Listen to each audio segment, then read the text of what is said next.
Hi friends, ఈ video నచ్చినట్లయితే like చేయండి, సబ్స్క్రైబ్ చేయండి.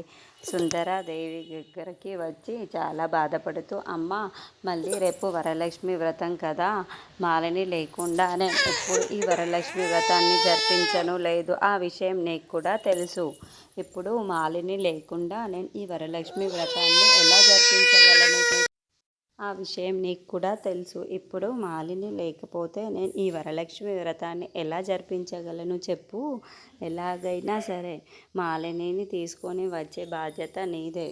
మాలిని లేకపోతే ఆ వరలక్ష్మి వ్రతానికి రావాలి. లేకపోతే నేను అడిగితే తను రాదు. నువ్వే ఎలాగైనా సరే ఒప్పించి ఇంటికి తీసుకొని వచ్చి ఇద్దరు రండమ్మ వరలక్ష్మి వ్రతానికి మా ఇంట్లో అని చెప్పేసి అంటుంది.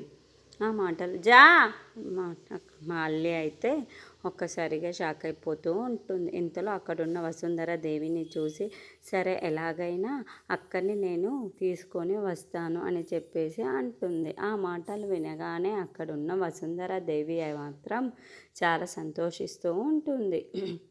ఇంతలో అక్కడున్న మల్లిని చూసి, నాకు చాలా ఆనందంగా ఉంది. నువ్వు అనుకున్నావు అంటే అది ఖచ్చితంగా సాధించే తీసుకొని వస్తావు. మాలిని నువ్వు ఇద్దరు కలిసి మా ఇంటి వరలక్ష్మి వ్రతానికి రండి అని చెప్పేసి అంటుంది. ఆ మాటలు వినగానే అక్కడున్న మళ్ళీ అయితే సరే అక్కను తీసుకొని వచ్చే బాధ్యత నాది అని చెప్పేసి అంటూ ఇంట్లోకి వెళ్ళిపోతూ ఉంటుంది. ఇంతలో వసుంధరాదేవి అయితే మా ఈసమ్మ వాళ్ళ భర్తని పిలిపిస్తూ ఉంటుంది.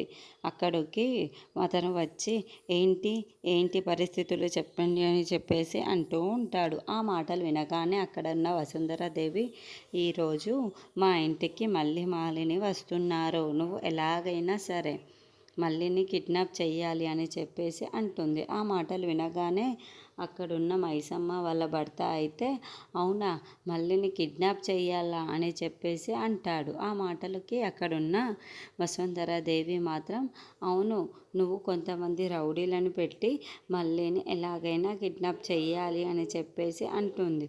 సరే అని చెప్పి అంటాడు. ఇంతలో మళ్ళీ మాలిని రెడీ అయ్యి ఎలాగైనా వరలక్ష్మి వ్రతానికి వెళ్ళాలి అని చాలా సంబరంగా వెళ్తూ ఉంటారు.